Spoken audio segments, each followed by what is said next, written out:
વચનામૃત વચનામૃત પાન 128 મોક્ષમાળા શિક્ષાપાઠ 101 સ્મૃતિમાં રાખવા યોગ્ય મહાવાક્યો. સ્મૃતિમાં રાખવા યોગ્ય મહાવાક્યો. આ 10 વાક્ય પરમ કૃપાલદેવ લખે છે તે હંમેશા સ્મૃતિમાં રાખવા યોગ્ય છે, અર્થાત ભૂલવા યોગ્ય નથી. ત્યાં વિવેચનમાં બ્રહ્મચારીજી આ વિશે કહે કે જે આખી મોક્ષમાળા ભણી જાય તેને આ 10 મહાવાક્યો યાદ રાખવા જેવા છે. મહાવાક્યો એટલે જેનું ફળ મહાન હોય તે, જેનું ફળ મહાન આવે, મોક્ષ આવે, સંસારના સર્વ દુઃખોથી મુક્ત થવા રૂપ આવે, એવા એ મહાવાક્યો છે. એટલે આખી મોક્ષમાળા જે ભણ્યો હોય તેને આ 10 મહાવાક્યો અવશ્ય યાદ રાખવા. તેમાં પહેલું વાક્ય, એક ભેદે નિયમ એ જ આ જગતનો પ્રવર્તક છે. એક ભેદે એટલે એક અપેક્ષાએ, નિયમ, નિયમ એટલે સિદ્ધાંત, ધર્મ, વસ્તુનો સ્વભાવ. એટલે એક અપેક્ષાએ દરેક પદાર્થના ધર્મો ના આધારે જ આખું આ વિશ્વ ચાલી રહ્યું છે. અર્થાત જગતનો કર્તા ઈશ્વર નથી, પણ દરેક દ્રવ્ય પોતપોતાના સ્વભાવે પ્રવર્તે છે, કોઈ કરતા નથી. એક ભેદે નિયમ એટલે નિયમ, કર્મના નિયમ પ્રમાણે સર્વ વસ્તુઓ પોતપોતાના ધર્મ પ્રમાણે પ્રવર્તે.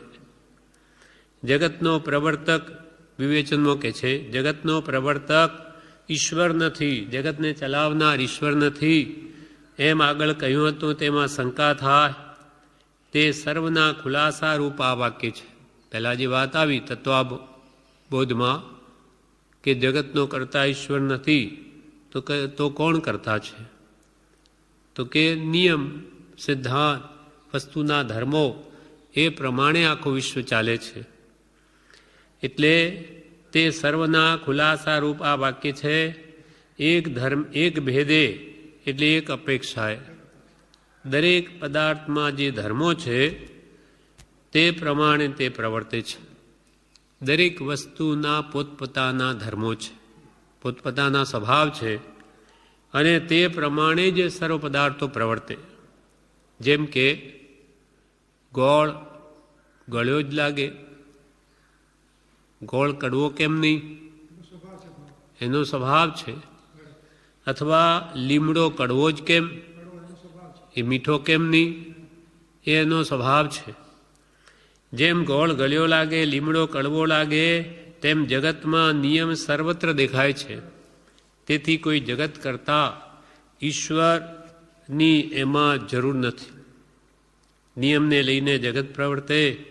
ચાવી પ્રમાણે ઘડિયાળ ચાલે. ચાવી આપણે આપીએ તો ઘડિયાળ ચાલે, નહીં આપીએ નહીં ચાલે. તેમ નિયમ પ્રમાણે જગત ચાલે છે.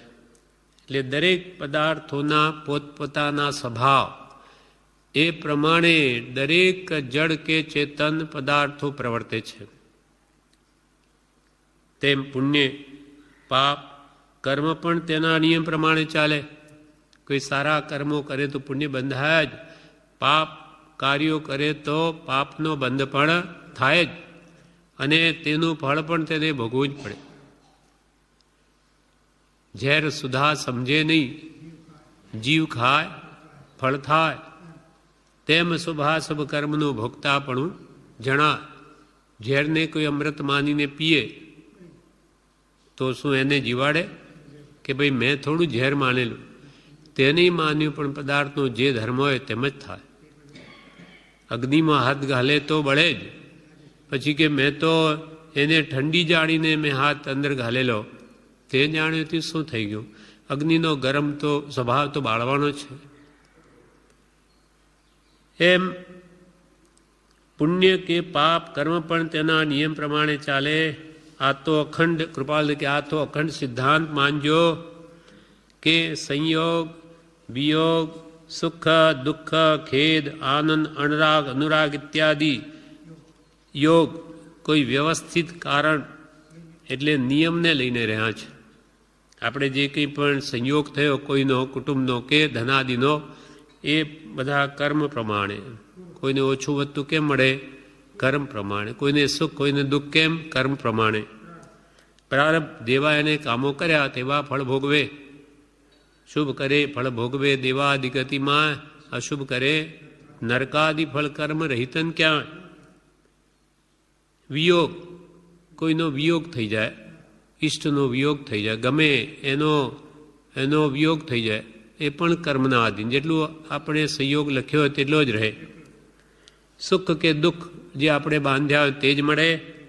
ખેદ આનંદ અણરાગ એટલે અણગમો અથવા અનુરાગ એટલે પ્રેમ ઇત્યાદિ બધા યોગ કોઈ વ્યવસ્થિત કારણ એટલે કર્મના સિદ્ધાંતને લઈને રહ્યા છે. અહીં મુખ્યપણે કર્મના સિદ્ધાંતો વિશે જણાવવું છે. આખો કર્મ ગ્રંથ નિયમો જ બતાવે છે. અમુક ભાવ કરવાથી અમુક કર્મ બંધાય, તે ભોગવવાના પણ અમુક સ્થાનક હોય ઇત્યાદિ નિયમ છે. દરેક વસ્તુમાં જે ગુણો હોય તે નિયમથી પરિણમે છે, એના સ્વભાવે જ પરિણમે. એટલે ફળદાતા ઈશ્વર તળિયેમાં નથી જરૂર, કેમ કે કર્મ સ્વભાવે પરિણમે થાય ભોગથી દૂર. જેમ કે લોહ ચુંબક છે એ લોખંડને જ ખેંચે, પણ લાકડાને કે પ્લાસ્ટિકને નહીં ખેંચે. કેમ? એમ સ્વભાવ છે. એ જડ છે, એને ખબર જ નથી કે હું લોખંડને ખેંચું અને લાકડાને નહીં ખેંચું, પણ જે જેના ગુણધર્મો છે તેમ જ વર્તે છે. તે ભોગ્ય વિશેષના સ્થાનક દ્રવ્ય સ્વાભાવિક સ્થાનો બનેલા છે. ગહન વાત છે શિષ્યા કહી સંક્ષેપે સાપ. એકદમ ન સમજાય તું આગળ ઉઠ, જ્ઞાનની નિર્મળતા કર તો બધું સમજાશે. એમ એક ભેદે એટલે એક અપેક્ષાએ જોતા નિયમ એટલે દરેક દ્રવ્યનો સ્વભાવ એ જ આ જગતને ચલાવે છે. એટલે આ કે 10 મહાવાક્યો યાદ રાખવા. અર્થાત ઈશ્વર કરતા નથી, પોતે જ પોતાના શુભાશુભ ભાવનો કરતા છે. એ બધું મેટી દે, શુભ કે અશુભ, તો શુદ્ધ ભાવનો કરતા બને તો શુભના ફળ મનુષ્ય દેવાદિ, અશુભના ફળ તિર્ય નરકાદિ એ નહીં આવે, શુદ્ધ ભાવમાં આવી જાય તો. પછી બીજું વાક્ય છે, જે મનુષ્ય સત્પુરુષના ચરિત્ર રહસ્યને પામે છે તે મનુષ્ય પરમેશ્વર થાય છે. જે મનુષ્ય સત્પુરુષોના ચરિત્ર રહસ્યને પામે તે મનુષ્ય પરમેશ્વર થાય છે. સત્પુરુષોના ચરિત્રનું રહસ્ય શું? તો કે રાગ દ્વેષથી રહિત થવું એ જ સત્પુરુષોના ચરિત્રનું રહસ્ય છે. એ થયા છે એ જ એનું રહસ્ય છે. મહાપુરુષોએ જે પરમપદ પ્રાપ્ત કર્યું તે જેને સમજાય તે પણ તે જ પદે પામે. જીન સ્વરૂપ થઈ જીન આરાધે તે સહી જીનવર હોવે રે. ભૃંગી લીકાને ચટકાવે તે ભૃંગી જગ જોવે રે. તો હા, જીન સ્વરૂપ થઈ રાગ દ્વેષ ને છોડી મિથ્યાત્વને ત્યાગી દઈ જે જીન સ્વરૂપને આરાધે, સહજાત્મ સ્વરૂપની ભાવના ભાવે તે પોતે જીન થાવે, એ પોતે જીનેશ્વર બની જાય. કાલે કરીને એના જ રાગ દ્વેષ ચાલ્યા જાય. એટલે જે મહાત્પુરુષોના પરમપદને સેવે એને સમજે તે પોતે પણ તે પદને પામે. જેમ કે ભમરી ઈયળને ચટકો મારે તો એ પણ ભમ ભમ કરતી કાળે કરીને ઈયળ ભમરી બની જાય. ભૃંગી લીકાને ચટકાવે તે ભૃંગી જગ જોવે, તેને જગતવાસી જીવો ભમરી રૂપે જુએ, અતિ ઈયળ. તેમ જે જેનું ધ્યાન કરે તે તેવો થાય છે. મહાપુરુષોએ પરમપદ કેમ પ્રાપ્ત કર્યું તે જેને સમજાય તે પણ તે જ પદને પામે છે. મહાપુરુષોએ જ્યારથી સમ્યક દર્શન થાય ત્યારથી એક આત્માનો નિશ્ચય કર્યો હોય છે અને તેમાં જ પુરુષાર્થ કરે છે. મહાપુરુષોએ જ્યારથી સંકિત થયું ત્યારથી એમને એક આત્માનો નિશ્ચય થઈ જાય છે કે હું દેહથી ભિન્ન આત્મા જ છું. અને પછી એમાં કાળે કરીને સુખ વિદાય આત્માનું, ત્યારે એ કેવળ જ્ઞાન પ્રગટાવવા માટે જ પુરુષાર્થશીલ રહે છે. મહાપુરુષોએ જ્યારથી સમ્યક દર્શન થાય ત્યારથી એક આત્માનો નિશ્ચય કર્યો હોય છે અને તેમાં જ પુરુષાર્થ કરે છે. પાર્શ્વનાથ ભગવાનનો જીવ હાથી હતો. મરુભૂતિના ભામાં એના આ રાજા તે અરવિંદ રાજા હતા. આ મંત્રી પુત્ર હતો મરુભૂતિ, પાર્શ્વનાથ ભગવાનનો જીવ. એનો ભાઈ કમઠ એને મારી નાખે છે અમુક કારણે અને મરીને હાથી થાય છે. પછી રાજા એના અરવિંદ દીક્ષા લઈ લે છે અને હાથી એકવાર ગાંડો થાય છે, બધાને મારે છે. એમ એ શહેરમાં આવતા સામે અરવિંદ મુનિને જોયા, એના રાજા, કે એને જોતા જ એના છાતીમાં જે ચિહ્ન હતું એ જોતા હાથીને જાતિ સ્મરણ થઈ ગયું, શાંત થઈ ગયો. કહો આ તો પૂર્વના મારા રાજા છે. એ પછીને ઉપદેશ આપે ને સમ્યક દર્શન કરાવે. ત્યાંથી પાર્શ્વનાથ ભગવાનના ધર્મની શરૂઆત થાય છે હાથીના ભાવમાંથી. હવે આગળ વધતા ત્યાંથી પછી દેવલોક, મનુષ્ય, આમ કરતાં કરતાં પાર્શ્વનાથ ભગવાન બની જાય છે. એટલે મહાપુરુષોને જ્યારથી સમ્યક દર્શન થાય ત્યારથી એક આત્માનો જ નિશ્ચય હોય છે અને તેમાં જ પુરુષાર્થ કરે છે. સત્પુરુષોને શું કરવાની તાલાવેલી લાગી છે એમ સમજાય તો તેને પણ તેમ કરવાની ભાવના થાય. સત્પુરુષોને શું જોઈએ? એક શુદ્ધ આત્માની પ્રાપ્તિ, નિર્વિકલ્પ દશા. એ વાત એને જો સમજાય તો એ પણ એમ કરવા માટે પુરુષાર્થ કરે. મહાપુરુષો કર્મ કેમ છૂટે એ લક્ષથી પ્રવર્તે છે. મહાપુરુષો હંમેશા કર્મની નિર્જરા કેમ થાય અને મારા આત્માના શુદ્ધ સહજાત્મ સ્વરૂપ સ્વભાવને સંપૂર્ણપણે કેમ પામવું, એ જ લક્ષ્ય હોય છે. સત્પુરુષોને શું કરવાની તાલાવેલી લાગી છે એમ સમજાય તો તેને પણ તેમ કરવાની ભાવના થાય. મહાપુરુષો કર્મ કેમ છૂટે એ લક્ષ્યથી પ્રવર્તે છે. રાગ દ્વેષથી રહિત થવું એ સત્પુરુષોના ચરિત્રનું રહસ્ય છે. રાગ દ્વેષથી રહિત થવું સંપૂર્ણપણે એ જ એમના ચરિત્રનું રહસ્ય છે. સ્વસ્થ શાંત પરિણામ રાખી આત્માને સ્થિર કરવો, સ્વસ્થ શાંત પરિણામ રાખી આત્માને સ્થિર કરવો, સહજ સ્વરૂપે જીવની સ્થિતિ થવી એ જ જન્મ મરણ ટળવાનો ઉપાય છે. પોતાના આત્માના સહસ્વાભાવિક સ્વભાવમાં સ્થિતિ એ જ જન્મ મરણ ટળવાનો શ્રેષ્ઠ ઉપાય. ત્યાં અભ્યંતર ચારિત્ર છે, અંતરમાં સ્વરૂપમાં રમણતા છે તે અભ્યંતર ચારિત્ર. અંતર ચારિત્ર ગુરુરાજનું ભાંગે ભવ સંતા. અંતરમાં જેને સ્વરૂપમાં રમણતા છે, આત્મ સ્વરૂપમાં, અને એ જ અંતરંગ ચારિત્ર છે. બાહ્ય ચારિત્ર પણ અંતરંગ ચારિત્ર માટે છે. ત્યાં અભ્યંતર ચારિત્ર છે અને એ જન્મ મરણ ટળવાનો ઉપાય છે. રાગ દ્વેષ ઘટાડવા માટે સર્વ જપ તપ વ્રતાદિ કરવાના છે. વ્રત તપ જપ ભક્તિ સ્વાધ્યાય શા માટે? રાગ દ્વેષ રહિત થવા માટે. રાગ દ્વેષ ઘટાડવા માટે સર્વ જપ તપ વ્રતાદિ કરવાના છે. સત્પુરુષોની દશામાં એક રૂપ થઈ જવું તે પરાભક્તિ છે.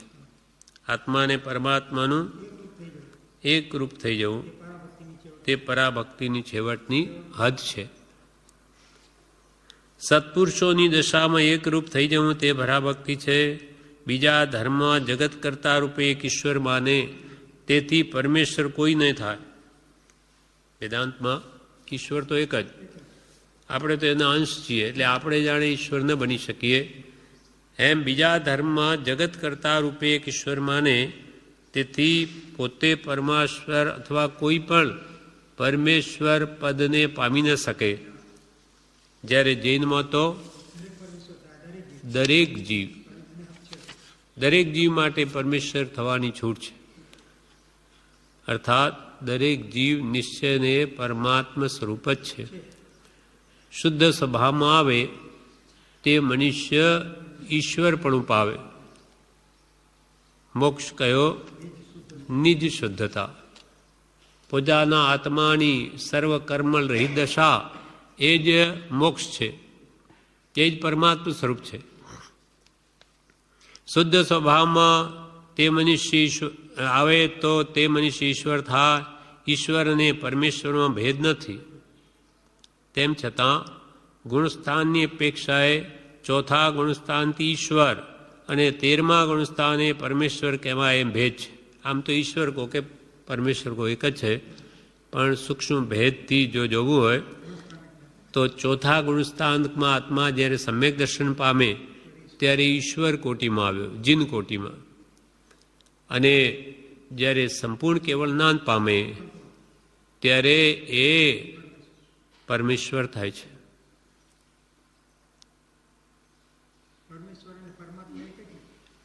આમ તો ઈશ્વરે પરમાત્મા જ કહ્યું છે. આપણે પરમાત્મા તો સંપૂર્ણ એને જ કહીએ છીએ, નિશ્ચય ને તો એમ જ છે. બાકી તો સમ્યક દ્રષ્ટિ પણ પરમાત્મા છે. ચોથે ગુણસ્થાનથી જીનકોટ, જેમ કે સાધુ ભગવાન, ઉપાધ્યાય ભગવાન, આચાર્ય ભગવાન, નવકારમાં જેમ કહે, એ બધા જ્યાં મિથ્યાત્વ ગયું, સમ્યક્ત્વ થયું, સ્વરૂપાચરણરૂપ ચારિત્ર પ્રગટ્યું, એટલે ઈશ્વરની કોટીમાં આવી ગયો, એ પૂજવા લાયક થઈ ગયો. પણ ખરેખર સંપૂર્ણ ઈશ્વર અથવા પરમાત્મા અથવા પરમેશ્વર તે કેવળ જ્ઞાન થાય છે, સર્વજ્ઞ.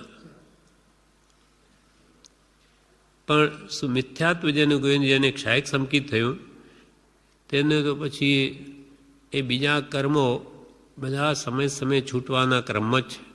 એ ઝડપભેર મોક્ષ માર્ગ તરફ જ વધી રહ્યા હોય છે. ઈશ્વર અને પરમેશ્વરમાં ભેદ નથી. તેમ છતાં ગુણસ્થાનની અપેક્ષાએ ચોથા ગુણસ્થાન ઈશ્વર અને 13મા ગુણસ્થાને પરમેશ્વર કહેવાય છે એમ ભેદ છે. પરમેશ્વર થાય તે સંપૂર્ણ સુખી થાય.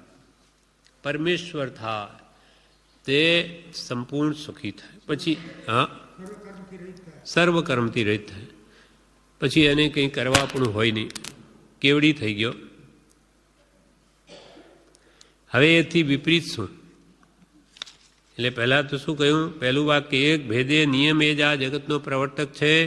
બીજું વાક્ય જે મનુષ્ય સત્પુરુષોના ચરિત્ર રહસ્યને પામે કે જ્ઞાની પુરુષોએ રાગદ્વેષ અજ્ઞાનનો નાશ કર્યો, તેમ તો પોતે પણ એ રહસ્યને સમજી પોતાના રાગદ્વેષને ઘટાડે તો પોતે પણ પરમેશ્વર બની જાય. કેમ કે વેદાંતમાં બીજા કોઈ પરમેશ્વર ન બની શકે, જ્યારે જૈનમાં તો બની શકે છે. દરેક જીવ પરમાત્મા પરમેશ્વર બની શકે છે. જે મનુષ્ય સત્પુરુષોના ચરિત્ર રહસ્યને પામે છે તે મનુષ્ય પરમેશ્વર થાય છે. આ વાત પહેલાં દ્રઢ થાય તો એ સ્વરૂપ પ્રાપ્ત કરવા માટે પ્રયત્ન કરે. હું કોઈ દિવસ પરમાત્મા થવાનો જ નથી, તો એ પ્રયત્ન કરેલો નિષ્ફળ છે. એટલે આ બધા વાક્ય અને સ્મૃતિમાં રહે કે હું પણ પરમાત્મા બની શકું છું.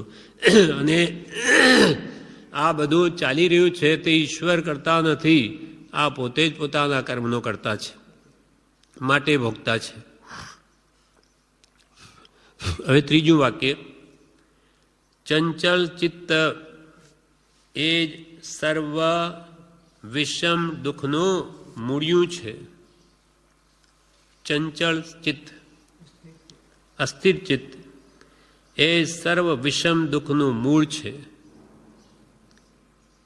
એટલે અનેક પ્રકારની ઈચ્છાઓને લઈને આપણું મન ચંચલ રહે છે, અસ્થિર રહે. ઈચ્છાઓના કારણે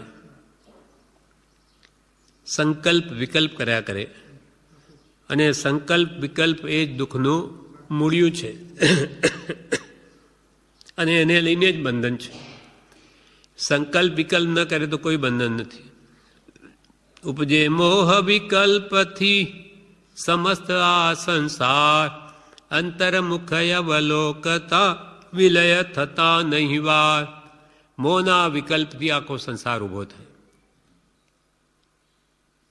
જહાં કલ્પના જલ્પના તહાં માનું દુઃખ છાય, મિટે કલ્પના જલ્પના તબ વસ્તુ તિન પાય. જહાં કલ્પના, મનના જે અંદર ચાલતા વિકલ્પો તે કલ્પનાઓ, અને જલ્પના એ વાણીના બહારની વાચા. જહાં કલ્પના મનની અને જલ્પના વચનની, તહાં માનું દુઃખ છાય, ત્યાં દુઃખની છાયા છે. પણ મીટે કલ્પના જલ્પના, બહારની વાણીથી મૌન થઈ જાય પણ અંદર સંકલ્પ વિકલ્પ કર્યા કરે તોય શાંતિ ન વળે. એટલે કલ્પના ને જલ્પના બધું મટે. મીટે કલ્પના જલ્પના તબ વસ્તુ તિન પાય. નિર્વિકલ્પ થાય ત્યારે પોતાના સ્વરૂપનો અનુભવ કરે. પણ આ ચંચલ ચિત્ત એ સર્વ વિષમ દુઃખનું મૂળિયું છે. સંકલ્પ વિકલ્પ એ જ દુઃખનું મૂળ છે. આપણને પણ શાંતિ ગમે છે. ઘરે આવીને વિકલ્પ નહીં હોય, ચિંતા ન હોય તો માણસ શાંતિ અનુભવે. ઊંઘમાં આપણને સુખ ભાસે એનું પણ કારણ શું?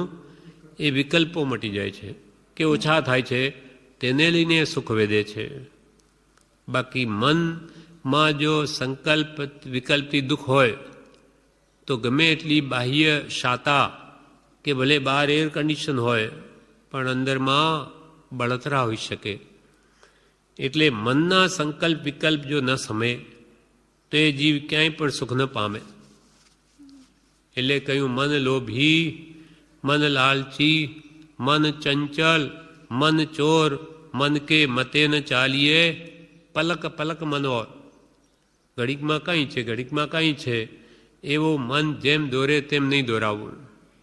પણ એ કૃપાલ કે મનને જીતવું હોય તો એ જે માગે તે ન આપવું, પણ એનાથી વિપરીત વર્તવું, તો જ આ મન વશ થાય એમ છે. બાકી આ તો મન લોભી, લાલચી, ચંચલ, ચોર, એટલે ક્યારે આપણને ક્યાં ગબડાવી દે કંઈ ખબર ન પડે.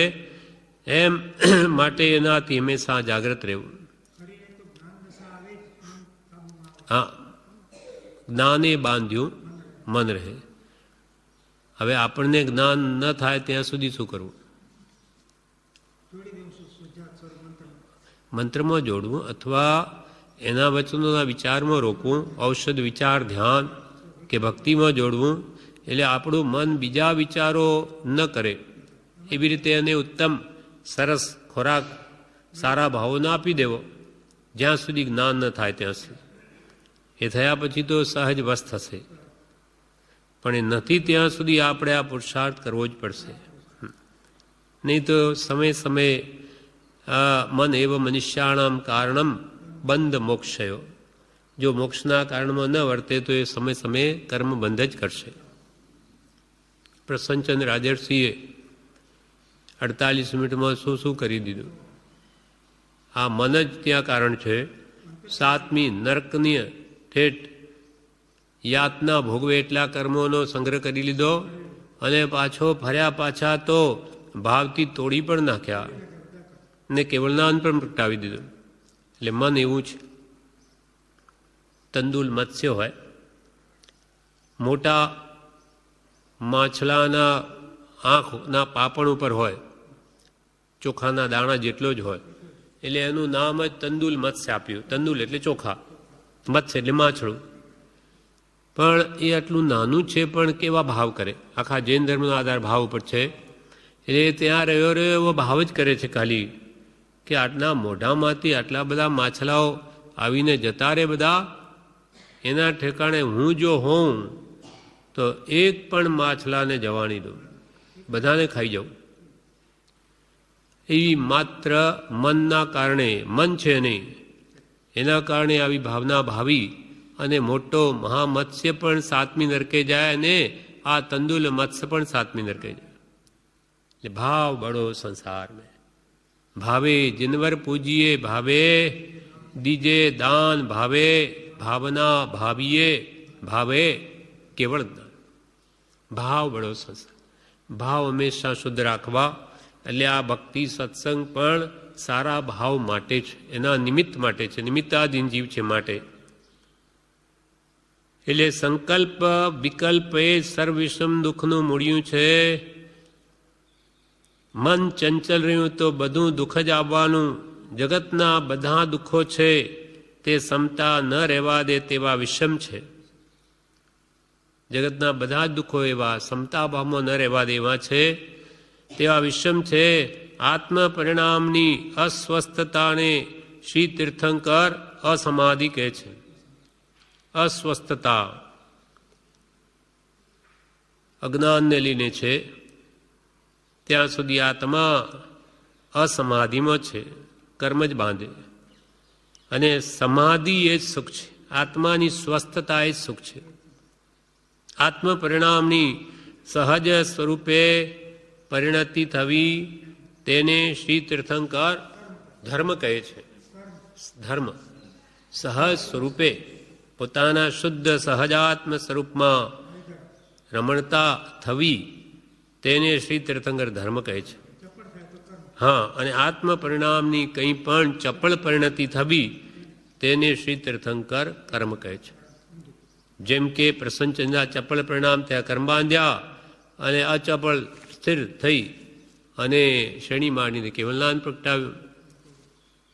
તેમજ જીર્ણ શેઠે પણ ભાવના જ ભાવી છે કે હવે ભગવાન આજે તો જરૂર મારે ઘેર વરો આવશે, પારણું થશે ભગવાનનું મારે ઘેર.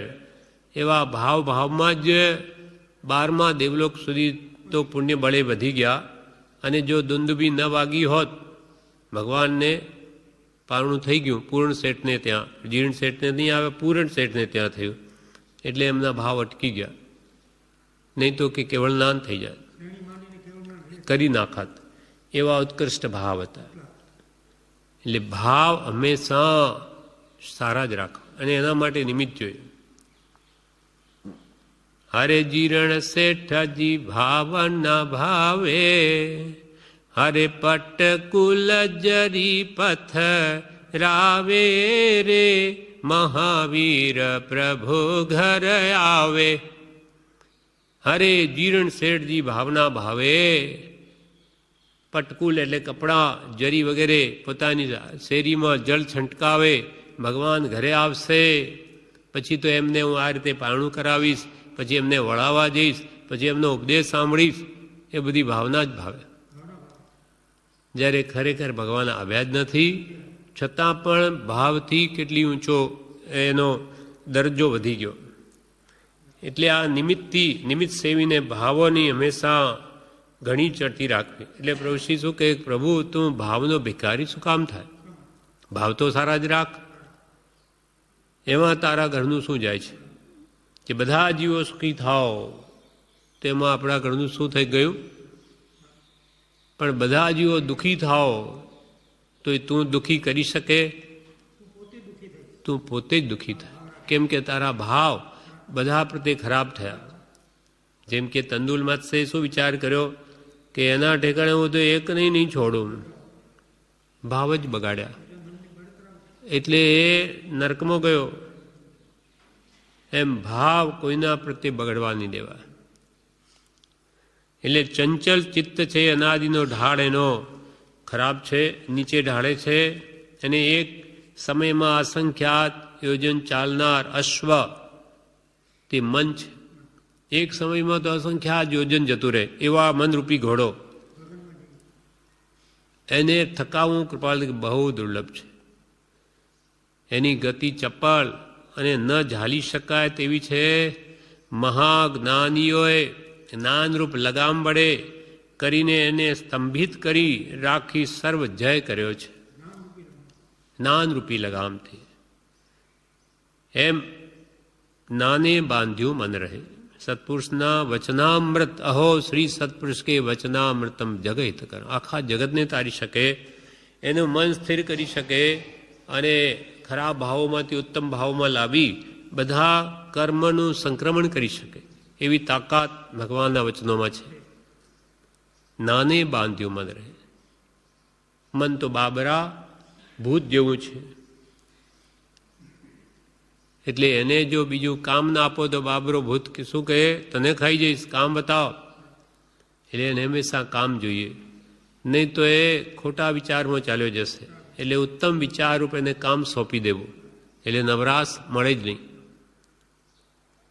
ચંચલ ચિત્ત એ જ સર્વ વિષમ દુઃખનું મૂળિયું છે.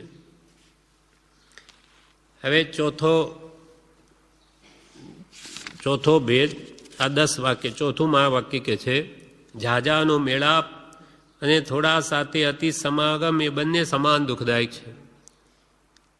ઘણા સાથે મળવું એટલે જેને વધારે ઓળખાણ હોય તેને વધારે દુઃખ, તે વધારે દુઃખી.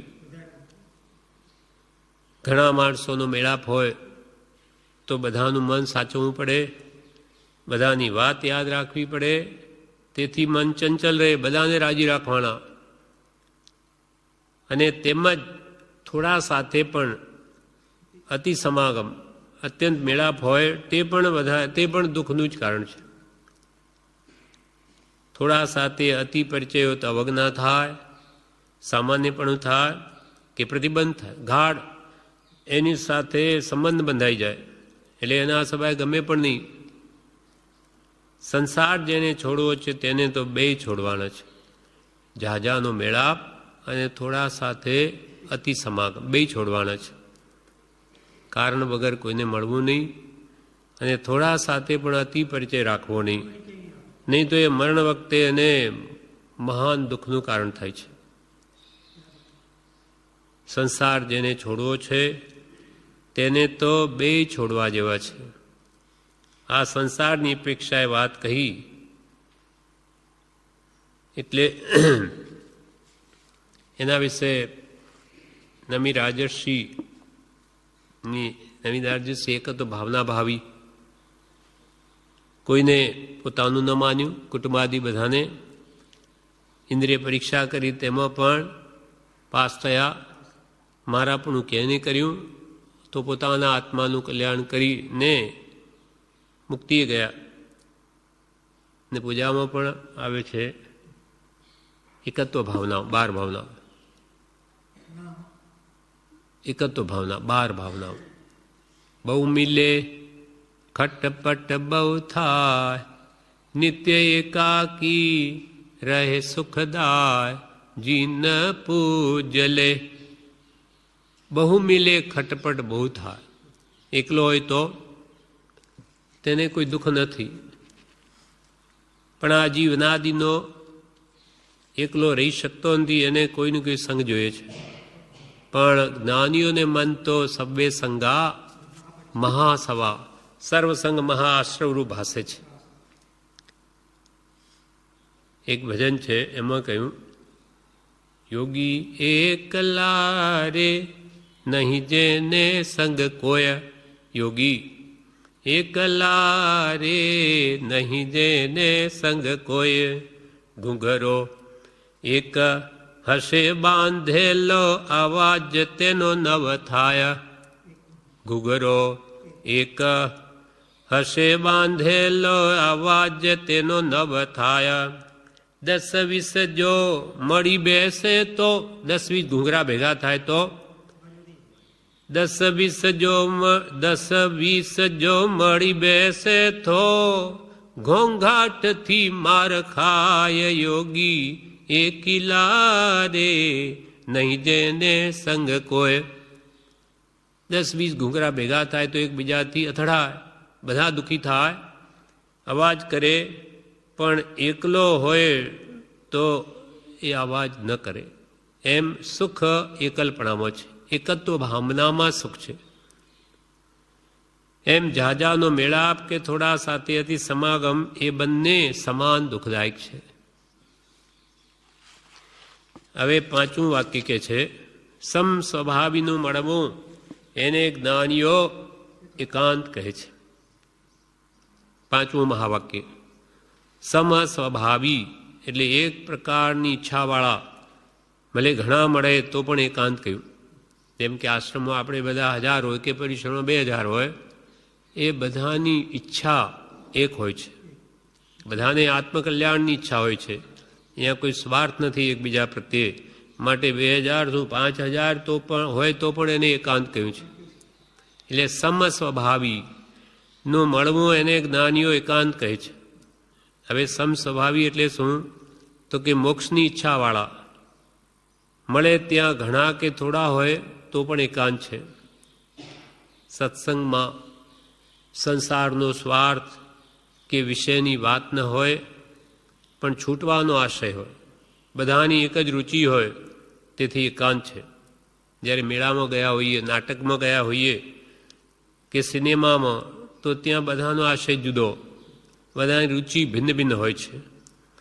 અને જ્યાં સ્વાર્થ અને વિષયની વાત હોય ત્યાં સમસ્વભાવતા નથી.